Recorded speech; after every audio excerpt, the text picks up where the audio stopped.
Igatpuri little blossom school समोर अपघात, 6 वर्षाच्या मुलाला दुखापत. इगतपुरी येथे शाळेसमोर घडलेल्या अपघातामुळे पालकवर्गात तीव्र संताप व्यक्त होतो आहे.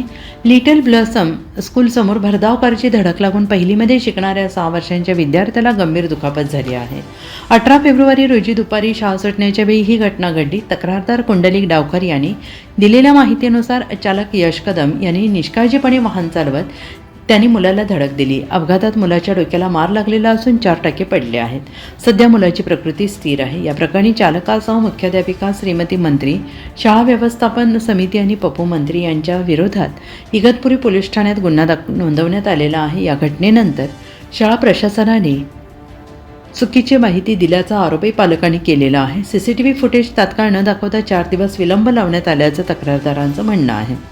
दरम्यान शाळा परिसरातील विद्यार्थ्यांच्या सुरक्षेचा मुद्दा पुन्हा एकदा ऐरणीवर आलेला असून दोषींवर कठोर कारवाईची मागणी पालकांकडून होते आहे. या प्रकरणाचा पुढील तपास पोलीस निरीक्षक सारिका अहिरराव यांच्या मार्गदर्शनाखाली सुरू आहे. माझं नाव कुंडलिक डावकर आणि हा माझा मुलगा आहे हर्ष डावकर. याचं आहे ना शिक्षण सध्या लिटल ब्लॉसम शाळेत चालू आहे. तो त्याला ना 18 तारखेच्या रोजी आहे ना त्याच्यावाला शाळेत ॲक्सिडेंट झालेला आहे. यश कदम सरांनी ना त्यांना निष्काळजीपणामुळे ना त्यांच्या गाडीने त्याला समोर उडवलेलं आहे आणि पळून गेलेला आहे शाळेतून. आणि युगेंद्र सरांनी त्याला दवाखान्यात नेलं. त्याच्या उपचाराला आम्हाला हेल्प केली. आम्हाला फोन केला अनु मॅडमनी आणि आम्हाला प्रिन्सिपल मार्फत खोटी माहिती भेटली का काही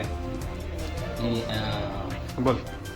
तर आम्हाला आहे ना दवाखान्यात माहिती मिळाली. तर त्यावेळेस आम्ही गेलो.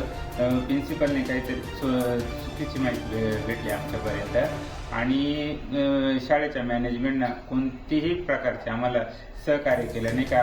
मुलाला येऊन घरी बघितलं नाही का काय झालेलं आहे त्याच्यात कोणतीही मदत न करता यांनी प्रिन्सिपलने ना घरी नंतरून ज्यावेळेस 6-7 दिवस झाल्यानंतर घरी आले तर त्यावेळेस ते म्हणत तुम्हाला मुलाच्या शिक्षणाची काही सुरक्षेविषयी काही बोल असा प्रकार परत दुसऱ्या कोणा मुलासोबत होऊ नये म्हणून मी माझ्या एक पालकाच्या कर्तव्यानुसार मी त्या गुन्हा दाखल केलेला आहे सरांविरुद्ध आणि प्रशासक विरुद्ध. पण याच्यावर कठोर कारवाई व्हावी हीच माझी इच्छा आहे आणि पारदर्शक त्याचं इन्क्वायरी व्हावी हीच माझी इच्छा आहे.